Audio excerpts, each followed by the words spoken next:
Hey, this is Drew Page. Welcome to the Drew Page channel. In this video, I want to talk about the Jim Cramer diss of Cathie Wood. Now, you probably know this already. On CNBC last Thursday at 12 o'clock, Cathie Woods came on CNBC and kind of gave a breakdown of her conviction about her purchases in ARK Invest. And she got a lot of flack and a lot of criticism, just like she did back in the day when she was investing in Tesla when no one else believed in her either. But that's fine. I mean, I think, frankly, they were tough but fair. But then Jim Cramer was interviewed in regard to the interview with Cathie Woods. And I want to go through what he says because I know there have been other breakdowns of this as far as like on Jeremy on financial education and some others. But I want to hit all of the problems that Jim Cramer has presented with his diss of Cathie Woods.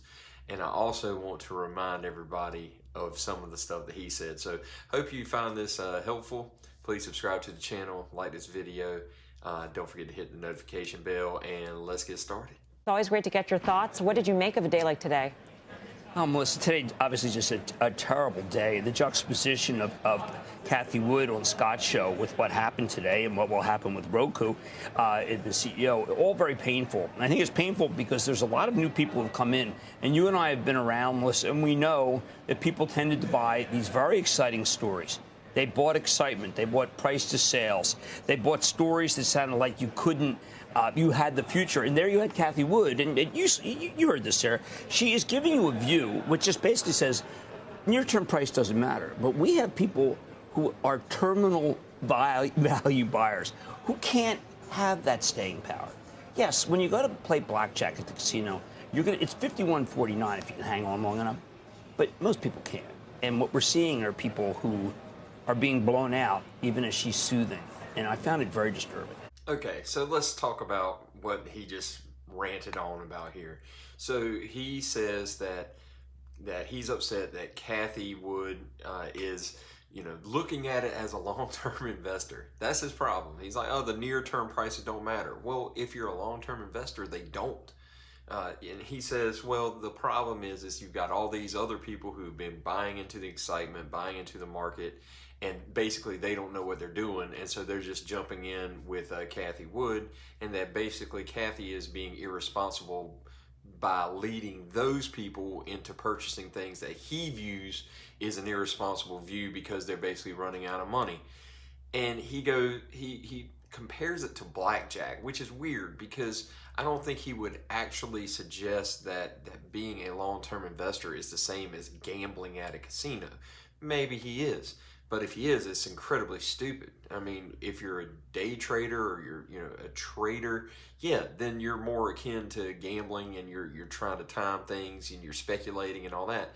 But when you're a long-term investor, that's not like sitting at blackjack. Does he really think that? I mean, he has never said anything like that before, but for some reason when Cathie Wood gets on, all of a sudden he's comparing long-term investing to blackjack. And so he says, well, the people that are investing with her, they don't have the funds and the support to continue buying the dip, essentially, and that eventually they're going to run out and they're going to sell at the bottom, and then their lives are destroyed, and it's all Cathie's fault. But that's and there may be some people that are like that, but the truth is that if people are dollar cost averaging and not throwing all their money in at one fell swoop into a fund, and they're dollar cost averaging in over time, they're going to have a great return when the market does come back up. And the likelihood that all of the stocks in Cathie's portfolio are going to go to zero is, I mean, obviously I'm not a financial advisor. Don't take my advice, but for my opinion is there's no way that all of those stocks go to zero. I mean, most of those companies reported profitable earnings. We're just in a market where everything's going down. So for him to compare long-term investing to gambling at a casino, I think, frankly, is the irresponsible thing to say, and he should be chastised for that. That's just absurd to compare investing long-term in the market to blackjack instead of saying, hey, you know what? Buy the dip, keep dollar cost averaging. Don't just throw all your money in there with her. Maybe dollar cost average in, like you should do with every dip, every red day. You're buying in, you're dollar cost averaging. Ross Gerber said that on the Meet Kevin channel right after Kevin had dumped all of his stuff. I mean, Gerber said the best thing to do, and what he does, is dollar cost average. And that's what all of the long-term successful investors have to say, is dollar cost averaging on red days. It's not gambling at a casino. It's not playing blackjack, Jim. So let's that's ridiculous. Let's move on with that. All right, let's hear what else he has to say. Should we judge, Jim? Should we judge her now? I mean, her highs in her ETF was February. Is the time frame too short? I understand your point. I understand that a lot of people have lost a lot of hard-earned money, but is our time frame just too short to judge, a bet on innovation? Let me correct this person here as well. You only lose when you sell. So if people have lost hard-earned money, as she says, it's because they sold their stocks when they shouldn't have, rather than playing the long game and staying with it and dollar cost averaging in and keeping things going up. You don't lose anything if you don't sell. You lose maybe some paper losses, paper gains, but you don't lock in losses until you sell. So if people are selling based on the market, they're not making long-term wise investing decisions. So I want to clear that up too. I've been talking to many managers about that, and all of them said the same thing, which is that if it were a traditional fund, all of the money would have been pulled out because people can't afford to lose that amount. Look, I think that innovation is a terrific thing. But I think that the way it should work is you should have research people. And by the way, I thought it was a great question by Scott as anyone fired. You should have research people who are doing technology. And then it is given to people who do securities analysis. And then it's given to a trader who tries to figure out what's the correct price. Maybe he was too busy recording his own video, but I heard her say numerous times that she and her team were doing research. And if the people would be doing their own research, or other people were doing their own research, they'd understand that they are missing out on a long-term investment. Now, I'm not here to say that she's right or she's wrong. I could care less about that. That's not the point of this video. I don't invest in ARK. I don't invest in that fund. But that's not really the point. The point is he's saying she's not doing research and that she's skipping that step. But she's clearly said numerous times in that interview that her team is doing the research, and it's the other people who aren't. The other people are just following what the market trends are, and their long position is based on research and innovation. So I'm not sure how he's saying that she's not researching. I think that's just a low blow and an excuse for him to be able to dig into her arguments without actually addressing the substance of them. She has just clearly skipped step 2 and 3. And I don't mean to. I like what Josh Brown said, and I have great respect for her. But the fact, and I would never do this SARK, this short fund, but the fact is she's more emblematic of the moment. And we had people who were emblematic of the moment in 2000. And they are, and I was just telling to Sarah during the break, true believers. And true believers are terrific. But, Melissa, the problem is that, as one of our guests said earlier, there are no bids for the true believers. The only real buyer of some of this merchandise is Cathie Wood. You cannot create a market yourself. Nobody's that big. I do when I see her buying things. I am shocked at what she buys and how she buys. She buys like someone who just started yesterday. I have great respect for her, but I'm going to diss her and say that she's acting like a rookie investor. I mean, that's such a low blow, so immature. That was ridiculous, Jim. I mean, to say that she looks like a new investor simply because she doesn't agree with your investing philosophy. I mean, that's so immature. And not just that, but people were saying the same thing about her when she was saying that Tesla 3 years ago was going to be going to $3,000 and $4,000.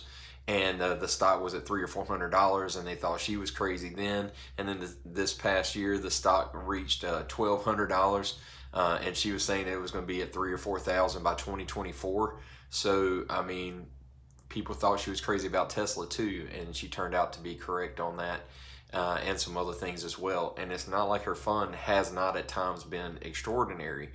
And if you're looking at this at a long game and not, what the market's saying today, but what the market is saying 5 years from now, and if she's right with her research, you're going to owe her a big apology, because I'm saving this video. And, hey, if you're right and she goes down and it's to zero by the time we get to the end of this, then I'll just have to eat crow, and I can do that, no problem.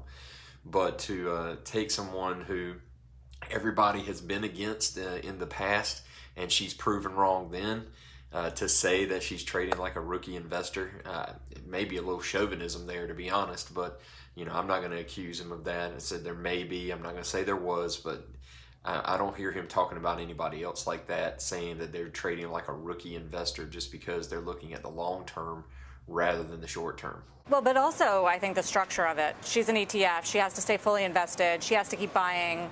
I mean, the conviction, I think, is what you're talking about. So would you touch any of these ARK names? I actually well, okay, so let's distinguish. I actually like some of these companies. I dislike the way they were bought. And I really hate something called hubris. Hubris is horrendous, okay? Humility is important. When I screw up on something, like when I screwed up on PayPal, I own it, I wear it, I'm furious at myself, but I screwed up. I would never in a million years tell you, but you just wait. You just wait, Sarah, because when that thing comes back, who the hell has the right to say that? You're joking, right? I mean, you're going to give a lecture on hubris yourself, Jim? I mean, we're talking about somebody who thinks they know everything about everything, and that you know better than the person who's made a gazillion dollars with her fund, and you're saying that she's wrong. I mean, how many times did you get it wrong on Tesla? And she was saying to just wait, and you were dogging her and poking, and then after it had already gone up, oh, now Tesla's a buy all of a sudden. Oh, Tesla's a great company. I mean, talk about hubris, man. You just need to stop. Just stop. I know that you probably need some ratings. You got to get things going because you got people like me and others talking about you. So that's probably what you want anyway. But I mean, that's stupid. That's just dumb. Anybody who says don't worry about the price today and look into the long term as a good long-term investor is saying exactly what they should say. And the fact that you disagree with it doesn't make it wrong, and it doesn't make that person prideful. It might mean that you just need to look in the mirror. Well, and she also says the market is getting it completely wrong. Well, there is no such thing as the market being completely wrong. The market is an assemblage of tremendous minds getting together, and you may think they're weighing machine, voting machine. That's all nonsense. The market is about trying to minimize losses and make as much money as possible. That's what the market is. And if you don't think that minimize losses means anything, then you should just be running your own money and nobody else's.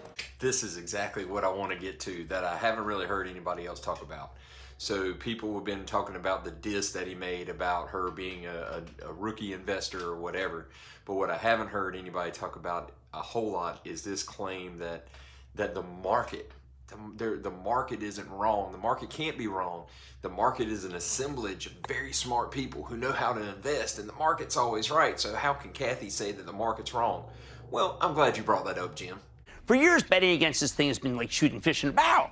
They forgot what can happen when the longs gang up on you. And gang up is a technical term. I'm not saying they're working in concert. I'm not saying they're doing anything illegal. I am saying that they are in force.